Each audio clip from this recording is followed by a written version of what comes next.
Bring it. Yo, what's up, everybody? This is Time is Infinite, the inner mind's eye. Excuse my voice. I'm getting over a cold, man. I actually lost my voice, so I'm a little gravelly, a little scratchy right now. Anyway, today I want to talk to you about Dragon Ball Xenoverse 2. Man, what can I say? I love this game, but at the same time, there are some glaring issues with this game that need to be addressed, especially if this series is to continue with Xenoverse 3 and into the future, hopefully with a Xenoverse 4, maybe even more. Now, first of all, I gotta say, the combat in this game, although it is actually pretty simple, if you think about it, that's one of the big areas of this game that could use some work. Now, before I really get into the combat, I have to say that the most glaring issue combat related is online hit detection. Now, me personally, I have to say that 90% of the fights that I fight in, there's an issue with the hit detection. I'm not 100% sure how many of y'all watching this video run into hit detection issues with Xenoverse, but from what I see online, on Reddit, on GameFAQs, I'm not the only one who has these issues. And this is probably the most important issue that needs to be fixed, because what's a fighting game where you have hit detection issues? Like, really, man, you're telling me that you can hit somebody on your screen and the hits don't register? Especially in a game like this one where it's fast paced and one or two hits can really decide, the flow of the pace of the battle. That's a huge issue for me. So, issue number one is hit detection, and it really needs to get fixed, like, really bad. It's 2017, it's about to be 2018, and I just gotta say, I don't remember hit detection being an issue on Raging Blast 2. Sure, the game may have slowed down and lagged a few times, but you never fell out of combo strings. You never had entire attacks miss because the hit detection just decided, oh, we're not gonna let you connect, and it really, like I said, it messes up the whole game, in my opinion. It makes the game less about skill and more about luck. Anyway, let's talk more about this combat. Now, like I said, I enjoy the combat. I enjoy, the way that they have the special move set up. But what I'm really kind of dissatisfied with is the neutral game. The back hit system, I think that's pretty cool. I really do. But I really don't like the stamina break system, and this is just me personally. Does it need to be taken out of the game? I won't say yes, but I won't say no either. I will say that it does need a fix. Now, my biggest issue with the stamina break system is that when you get hit, as we all know, it takes away all of your stamina. And there's nothing that the person whose stamina is broken can do. You might as well just sit down the controller and wait for your opponent to finish you off, because that's really all you can do. Hope that you fall out of a combo, or if you get lucky, you'll be able to step vanish and get out of being hit that way. But other than that, there's really nothing you can do. My suggestion for how to fix that is to add a mechanic where when your stamina is broken, you can tap buttons or tap a single button in order to recover your stamina quicker. And I mean, This was a feature that was in Dragon Ball Z Budokai Tenkaichi 3, and it worked. You know, it also added a extra bit of pressure to the games, because you know, you get your stamina broken, you're sitting there, you're tapping square as fast as you can, or you tap a circle as fast as you can, trying to get your stamina back in time so that you don't eat an ultimate attack. So it just adds a little bit more involvement, because as it stands right now, you know, you get your stamina broken, it's pretty much game over, GG, see you next time. Are you annoyed at losing the computer game? Shut up. Also, I don't like the fact that it takes all your stamina away either. You know, I think that something that could be worked in the future is, you know, say you get hit with the light stamina break, that might take away 2 bars of stamina. You know, that's how much it costs to evade out of a combo. You get hit with a heavy stamina break, it takes away 3 bars of stamina. Now, if you have less than 2 bars of stamina and you get hit with a light stamina break, then yes, it takes away everything and you have to wait for it to refill. Same thing with the heavy. If you have less than 3 and you get hit with the heavy, it takes it all the way down and you have to refill it.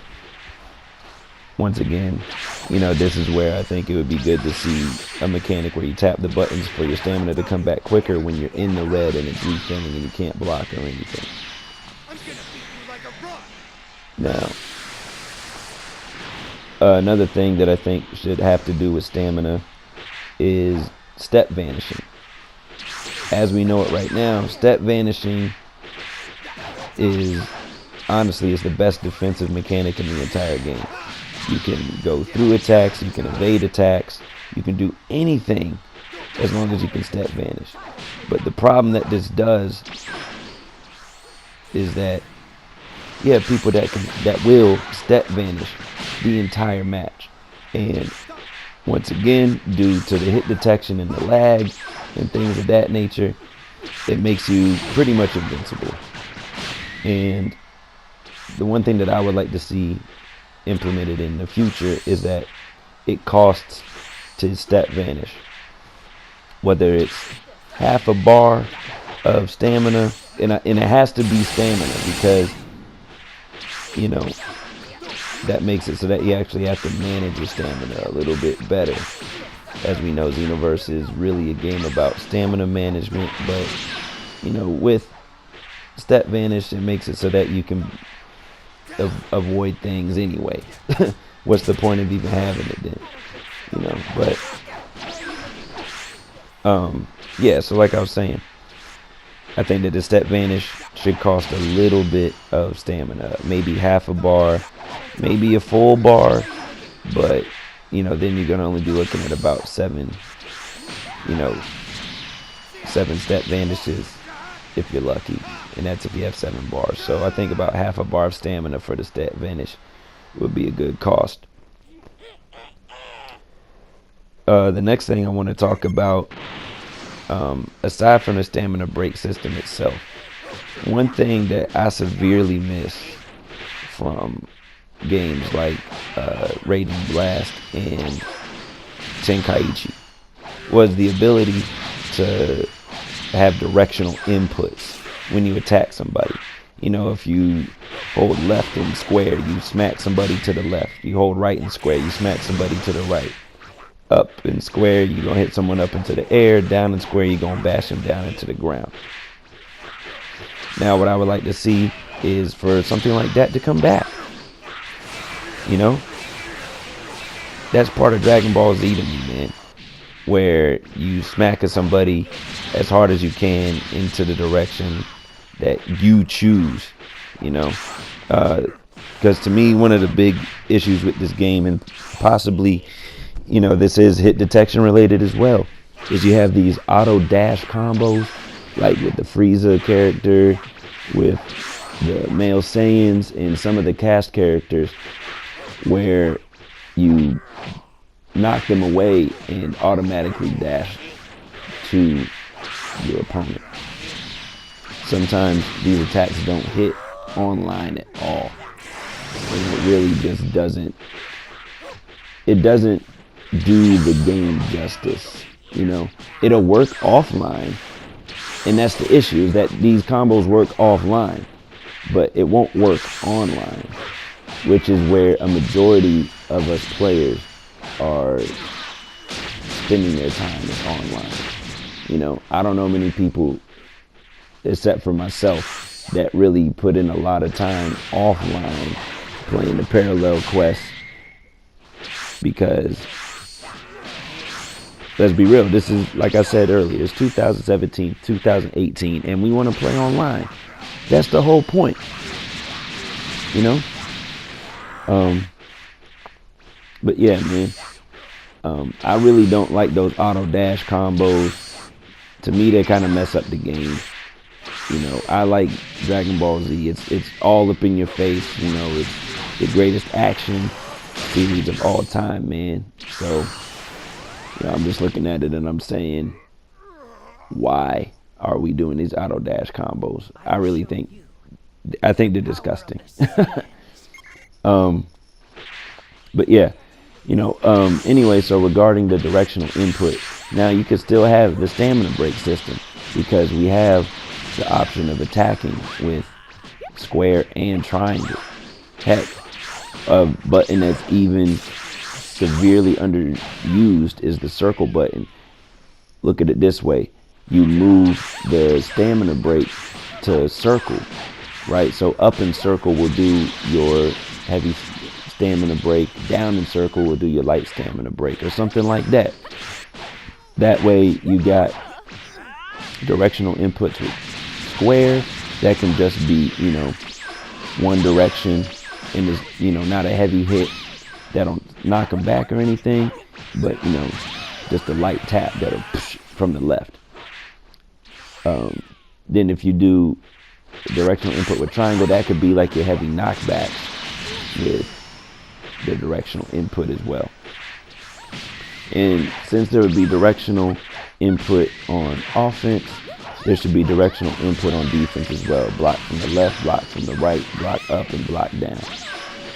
You know, just to give you those options in order to make it so that you have that chance to defend your attacks as well. You know, so those are just a few suggestions that I got at this moment in time regarding, you know, something that I personally think that they could do to improve the melee combat in Dragon Ball Xenoverse. You know, one thing that really gets on my nerves, people say that Xenoverse is the deepest Dragon Ball game out there, which is true if you count the customization for your created character. But if you look at the neutral game, Tenkaichi and Budokai themselves are way deeper than Dragon Ball Xenoverse. And that's something that we want as fans, is to have, you know, some deep combos that we can really pull off. And it really sucks that we don't, you know. People say that Xenoverse isn't a fighting game, Tenkaichi isn't a fighting game, Budokai is just, you know, a skin with Dragon Ball Z characters in it, and, you know, we need to change that. Anyway, that's all I got for this video. Holla.